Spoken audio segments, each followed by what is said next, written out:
வழக்கமாக ஷார்ட் பிரேக்குக்கு அப்புறம் பேசலாம்னு சொல்லுவாங்க. ஆனால் இந்த ஷார்ட்ஸே பிரேக்கை பற்றி தான். ஒரு இயற்பியல் பேராசிரியர் தன்னோட மாணவர்கள்ட்ட ஒரு கேள்வி கேட்குறாரு, வாகனங்களில் ஏன் பிரேக்குகள் வச்சுருக்காங்கன்னு. நிறைய பதில்கள் வந்துச்சு. நிறுத்துறதுக்கு, வேகத்தை குறைக்கிறதுக்கு, மோதலை தவிர்க்கிறதுக்கு அப்படின்னு. வேகமாக ஓட்டுறதுக்குன்னு ஒரு பதில் சொன்னான் மாணவன். அதை கேட்டு எல்லாரும் சிரித்தாலும் அதுதான் சரியான பதிலாக தேர்ந்தெடுத்தார் ஆசிரியர். பிரேக்குகள் நாம் வேகமாக போகிறதுக்கு தான் வச்சுருக்காங்கங்கிறது தான் உண்மை.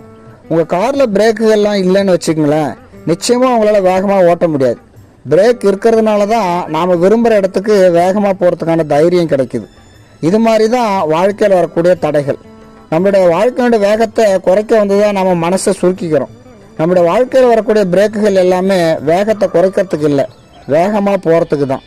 நிதானமாக பிரேக் பிடிச்சு தாண்டிட்டா விரும்பின இலக்கை அடையலாம்.